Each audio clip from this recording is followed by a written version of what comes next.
சீனு மாயா சீரியலில் ஒரு அட்டகாசமான ரிவ்யூ பற்றி தான் இந்த வீடியோவில் பார்க்க போகிறோம். அதுக்கு முன்னாடி நம்ம சேனலை சப்ஸ்கிரைப் பண்ணாதவங்க கீழே இருக்கிற சப்ஸ்கிரைப் பண்ணை கிளிக் பண்ணிவிட்டு பக்கத்தில் இருக்கிற பெல் ஐக்கனையும் கிளிக் பண்ணிடுங்க. சரி, வாங்க வீடியோக்குள்ளே போகலாம். இங்கே பார்த்தோன்னா நம்ம கார்த்திக் இருக்காங்க இல்லையா, அவங்க வந்து தனாவை ஒரு இடத்துல அடைச்சி வச்சுருக்காங்க. அப்போது கதிர் வந்து காப்பாற்றலான்னு எடுக்கும் போதோ கதிர் மண்டியிலேயே ஓங்கி கட்டையால் அடிச்சிடுறாங்க. இதை பார்த்து தானே அதிர்ச்சி ஆகுறாங்க. மறுபடியும் அடித்து கதிரை மயக்க போட வச்சிடுறாங்க. ஏய் கார்த்தி, விடுறா கதிரை அப்படின்னு போது, ஏய் இங்கே பாரு, உன் கதிர் வந்து உயிரோடு இருக்கணும்னா நான் சொல்கிறத கேளு, இல்லையா உன் கண்ணு முன்னாடியே இவன் கதையை நான் முடிச்சிடுவேண்டி அப்படின்னு போதும். ஐயோ அப்படி மட்டும் பண்ணிடாத கார்த்தி, நீ என்ன சொன்னாலும் கேட்குறேன், விட்டுடுறா அப்படின்னு போது, சரி உடனே இந்த புடவையை கட்டிட்டு வா அப்படின்னு போது, எதுக்கு, இங்கே பாரு நான் சொல்கிறத செஞ்சேன்னா இந்த கதிர் வந்து உயிரோட இருப்பான், இல்லையா இங்கே இவனோட சோழியை முடிச்சிடுவான் அப்படின்னும் போது, சரி நீ சொல்கிற மாதிரி பண்ணுறான் அப்படின்னுட்டு நேராக புடவையை மாற்றிட்டு வராங்க நம்ம தனா. அப்பன்னு பார்த்து வெளியில் கல்யாணத்துக்குரிய ஏற்பாடுகளை பண்ணி வச்சிட்ருக்காங்க கார்த்தி. டேய் என்னடா பண்ணிகிட்ருக்க அப்படின்னும் போது இந்த பக்கம் கார்த்தியும் பட்டு வெஷ்டி கட்டி இருக்காங்க. பக்கத்தில் கதிரை வந்து கீழே போட்டு வச்சுருக்காங்க. கதிர் அப்படின்னு ஓடும்போது, இங்கே பாரு ஒழுங்கா என் பக்கத்தில் வந்து உட்காரடி, இல்லையா இங்கேயே கதிரை முடிச்சிடுவோம் அப்படின்னும் போது, டே எதுவும் பண்ணிடாதடா அப்படின்னுட்டு தனா வந்து கார்த்திக் பக்கத்தில் உட்காடுறாங்க. இந்தா நான் மாலையை போட்டுட்டேன் தனா, நீ மாலையை போடு, நம்ம ரெண்டு பேரும் இப்போது கல்யாணம் பண்ணிக்க போகிறோம் அப்படின்னது. டே பைத்தியக்காரத்தனமாக பேசாதடா அப்படின்னு தனா வந்து கத்திட்டு இருக்காங்க. அப்படின்னு பார்த்து சரியாக அந்த இடத்துக்கு மாயா வந்து ஒவ்வொரு ரூமாக தேடிட்டு இருக்காங்க. இங்கே பார்த்தோன்னா கதையும் மயக்க நிலைமையில் இருந்துட்டு இருக்காங்க. இங்கே பாரு, நான் தாலி கட்ட போகிறேன்ல, அப்புறம் எதுக்குடி இவன் கட்டின தாலி கழட்டு அப்படின்னு சொல்லிட்டு தாலியை வந்து கழட்டலான்னு எடுக்கிறாங்க. வேணா கார்த்தி நான் சொல்கிறத கேளுடா அப்படின்னு கத்திட்டு இருக்காங்க. சரியா பின்னாடி மாயா வந்து ஒரு கட்டி எடுத்து அட்டி அடினா அடிச்சிடுறாங்க. தனா ஓடி போய் நம்ம மாயாவை கட்டி பிடிச்சி அழுவுறாங்க. மாயா என்ன கட்டாயத்தாலி கட்ட பார்த்தா அப்படின்னு போதும் அழாது தனா அப்படின்னுட்டு கதிரை வந்து தண்ணியை தெளித்து எழுப்பி விடுறாங்க. தனா உனக்கு ஒன்றும் ஆகலைல்ல அப்படின்னு கதிர் வந்து பயப்படுறாங்க. இல்லை கதிர் எனக்கு ஒன்றும் ஆகலை, எனக்கு கட்டாயத்தாலி கட்ட பார்த்தான் அப்படின்னு போதும் கதிர் அவங்க பாட்டுக்கு அடி அடினா அடிக்கிறாங்க நம்ம கார்த்தியை. அதுக்கப்புறமா பார்த்தோன்னா இந்த பொறுக்கியை சும்மா விடக்கூடாது, இப்போ நாம சும்மா விட்டோம்னா அடுத்தடுத்து தனாவுக்கு டார்ச்சர் கொடுத்துட்டே இருப்பான், இவனை முதல்ல பஞ்சாயத்துல கொடுக்கலாம் அப்படின்னுட்டு மாயா கதிர் தனா 3 பேரும் கிளம்பி அங்கிருந்து போனதும் இங்க பார்த்தோம்னா பசுபதியும் புவனேஸ்வரியும் நேரா கார்த்தியை பார்க்க வராங்க. பார்த்தா மயங்கி கிடக்குறாங்க.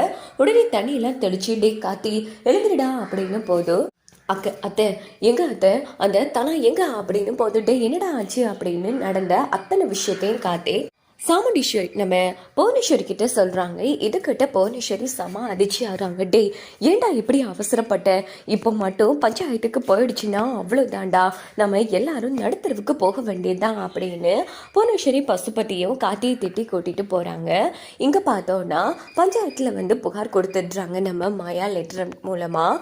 அங்கே வந்து நேராக பஞ்சாயத்து தலைவர்கள் நேராக ரகுராம் கிட்டே வராங்க. ஐயா இப்படி பிராத கொடுத்துருக்காங்க ஐயா, உங்கள் வீட்டில் இருக்கிறவங்க அப்படின்னது. என்னது எங்க வீட்டில் இருக்கிறவங்களா யாரு? மாயாங்கிற பொண்ணு தான் அந்த புவனேஸ்வரி வீட்டுக்காரங்க மேலே புகார் கொடுத்துருக்கா அப்படின்னும் போது, என்ன சொல்கிறீங்க, இவளுக்கு அவங்க கூட வம்பிழுக்கிறதே வேலையாக போச்சு. அந்த புவனேஸ்வரி சும்மா இருந்தாலும் இந்த மாயா சும்மா இருக்க மாட்டா போல இருக்கே அப்படின்னு சத்தம் போடுறாங்க நம்ம பத்மா. அப்படின்னு பார்த்து மணி வந்து, இங்கே பாரு என் மருமக வந்து பிராத கொடுத்துருக்கான்னா கண்டிப்பாக அந்த புவனேஸ்வரி மறுபடியும் பிரச்சனை பண்ணியிருப்பான்னு அர்த்தம். மச்சான் எதுக்கும் நீங்கள் வாங்க போகலாம் பஞ்சாயத்துக்கு அப்படின்னுட்டு எல்லாரும் பஞ்சாயத்துக்கு கிளம்பி வராங்க.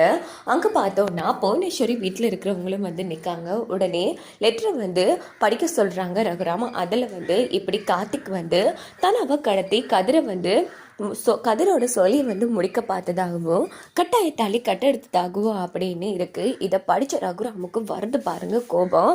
உடனே அந்த கார்த்தியை வந்து அடிக்கலான்னு போகும்போதும், ஐயா இது பஞ்சாயத்துங்க ஐயா, நீங்கள் ஒரு பஞ்சாயத்து தலைவராக தான் நடந்துக்கணும் அப்படின்னு போது, ஏண்டா உன்னோட அத்தை உன்னோட அப்பன் தான் கேடுகட்ட புத்தின்னா உனக்கு அதை விட்டு கேடுகட்ட புத்தியாக இருக்கேடா, நீ எல்லாம் ஒரு ஆம்பளையா ஒரு பொண்ணோட விருப்பம் இல்லாமல் அதுவும் ஒருத்தனோட பொண்டாட்டியாக இருக்கா, அப்படிப்பட்ட பொண்ணுக்கும் இப்படி தாலி கட்ட பார்த்துருக்க உனக்கு அசிங்கமா இல்லையாடா, கேடு கட்ட பயிலே அப்படின்னு ரகுராம் வந்து வெளுத்தெடுக்கிறாங்க அந்த இடத்துல கார்த்திய. இந்த பக்கம் புவனேஸ்வரி வந்து இங்க பாரு ரகுராம், பார்த்து பேசு அப்படின்னும் போது, இங்க பாரு, இங்க நான் தான் பஞ்சாயத்து தலைவர், உனக்கு இங்க பேச உரிமையே இல்லை. ஆமா, முதல்ல இந்த ஊருக்குள்ள உன்னை யார் வர சொன்னா, அதான் உன்னை ஒதுக்கி வச்சாச்சுல்ல அப்படின்னு ரொம்ப அசிங்கப்படுத்திட்டு இருக்காங்க நம்ம ரகுராம். அதானே, இந்த பொம்பளையும் அப்படித்தான், அவங்க வளப்புல வளர்ந்த இந்த பையனும் இப்படித்தாங்க ஐயா, இவனெல்லாம் சும்மா விடக்கூடாதுங்க ஐயா, இவனை போலீஸ்ல பொடிச்சு கொடுக்கணும் அப்படின்னதும், ஆமா இவன் நிரந்தரமா வெளியில வராத அளவுக்கு தான் பண்ணணும் அப்படின்னுட்டு ரகுராம் முடிவெடுக்கிறாங்க. இவனை சும்மா விடக்கூடாது. ஒரு பொம்பளை பிரச்சனை பட்ட டைம் சிவாவுக்கு வந்து மொட்டை அடிக்க சொன்னாங்கல்ல, அதே தண்டனை தான். அந்த பிரச்சனைக்கும் இது பிரச்சனையும் சேமா தான் இருக்கு. எப்போ ஒரு பொண்ணோட விருப்பம் இல்லாம கடத்தி தாலி கட்ட முயற்சி பண்ணானோ இவனை சும்மா விடக்கூடாது, இவனுக்கு மொட்டை அடிங்க அப்படின்னு ரகுராம் சொன்னதும் புவனேஸ்வரி பசுப்பட்டையும் அதிர்ச்சி ஆகுறாங்க. உடனே கார்த்தி வந்து விடுங்க விடுங்க அப்படின்னு கத்திட்டு இருக்காங்க. நேரா கார்த்தியை வந்து உட்கார வச்சு அந்த இடத்துல மொட்டையை வந்து அடிச்சிடுறாங்க. இதை பார்த்து நம்ம புவனேஸ்வரியை பசுப்பட்டையும் அந்த இடத்துல அழுதுட்டு இருக்காங்க. ஐயோ கார்த்தி அப்படின்னு சொல்லி இங்க பார்த்தோம்னா ரகுராம் வீட்டுல இருக்கிற எல்லாரும் கிளம்பினதும் அந்த இடத்துக்கு மாயாவும் தனாவும் கதிரும் வராங்க. சி, உனக்கெல்லாம் மொட்டை போட்டாலும் உனக்கு ரோசம் வராதுடா பொறுக்கி பையிலே. இங்க பாரு, உனக்கு இந்த ஜென்மத்துல கல்யாணம் இங்கதே கிடையாது. உன் அத்தை பேச்சு உன் அப்பா பேச்செல்லாம் கேட்டுட்டு இருந்த பாரு, அதான் இந்த அளவுக்கு நீ வந்திருக்க. அசிங்கமா இல்லையா? இப்போலாம் நீ இப்ப அடிப்பட்ட பாம்புடா, இதுக்கப்புறமும் உன்னால எதுவும் பண்ண முடியாது. ஏய் மாயா, விடமாட்டேன்டி, உங்க யாரையும் நான் சும்மா விடமாட்டேன், அடைச்சி நீ இப்படியே பஞ்சு டயலாக் அடிச்சிட்டு. இங்க பாரு, மறுபடியும் சொல்ற புவனேஸ்வரி, இந்த மாயா இருக்கும் வரைக்கும் இந்த வீட்டில் இருக்கிற யாரையும் உன்னால எதுவும் பண்ண முடியாது. டே கார்த்தி, இன்னொரு வாட்டி தன வாழ்க்கையில குறுக்க வந்தேன்னு வச்சுக்கோயே, பெரியப்பா மொட்டை மட்டும் தான் அடிச்சு விட்டாரு, நான் உன் சோழியே முடிச்சிருவேண்டா அப்படின்னுட்டு மாயா அங்கிருந்து போனதோ கார்த்தி அழுதுட்டு இருக்காங்க. வீட்டுக்கு போனதோ புவனேஸ்வரி செம டென்ஷன்ல இருக்காங்க. விடக்கூடாது கார்த்தி, அந்த ரகுராம் வீட்டில் இருக்கிற யாரையும் விடக்கூடாது, என் பிள்ளையே மொட்டை அடிக்க வச்சுட்டாலேமா அந்த மாயா, அந்த மாயாவை நாம விடக்கூடாது அப்படின்னு செம காண்டில் இருந்துட்டு இருக்காங்க நம்ம புவனேஸ்வரி டீம். இந்த பக்கம் ரகுராம் வீட்டுக்கு வந்ததும் ரொம்ப ஃபீல் பண்ணி அழுதுட்டு இருக்காங்க. அப்போ ஜானகி வந்ததும், பார்த்தியா ஜானகி, என் பொண்ணு என்னோட பொண்ணாவே இந்த வீட்டில் இருந்திருக்க, கண்டவனெல்லாம் என் பொண்ணை கூட்டிகிட்டு போயிருப்பானா, இன்னைக்கு அந்த கதிர் ஒழுங்காக பார்க்காததால தான் என் பொண்ணை அந்த காட்டி கடத்திட்டு போயிருக்கா. நல்ல வேளை மாயா போய் காப்பாற்றலைன்னா இன்னைக்கு என் பொண்ணு வாழ்க்கையே இல்லாமல் போயிருக்கும். எத்தனை வாட்டி சொல்கிறேன், அந்த கதிர் கெட்டவன், அவனை நம்பாத வந்துருந்து, ஆனால் என் பொண்ணு அவனோட அருமை புரியாமல் அவனுடைய கிடக்காளே அப்படின்னு சொல்லி ரகுராம் வந்து ரொம்ப ஃபீல் பண்ணி அந்த இடத்துல அழுதுட்டு இருக்காங்க. அப்ப நம்ம மாயா வந்து, பெரியப்பா நான் இப்பவும் சொல்ற பெரியப்பா, அந்த பொறுக்கி கார்த்தி வந்து தனக்களத்துல தாலி கட்டிருக்க யோசிச்சு பாருங்க, இன்னைக்கு நம்ம குடும்பமே நடுத்தரவுக்கு வந்திருக்கோம்.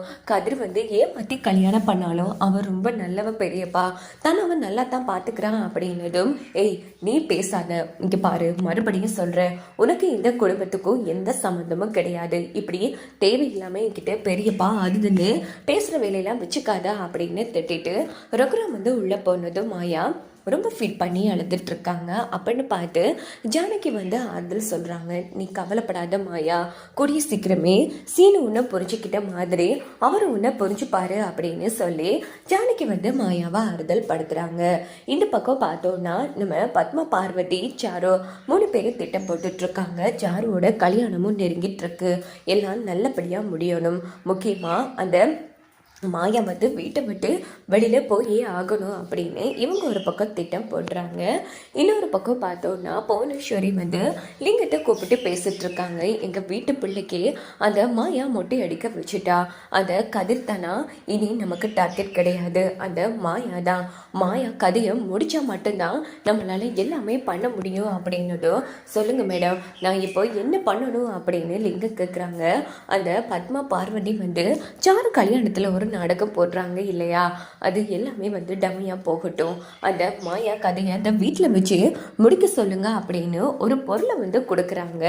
இங்கே பார்த்தோன்னா அந்த பொருளை லிங்கம் வாங்கிக்கிறாங்க. இந்த பொருளை அந்த மாயா குடிக்கிற பாலில் கலந்து கொடுக்க சொல்லுங்க.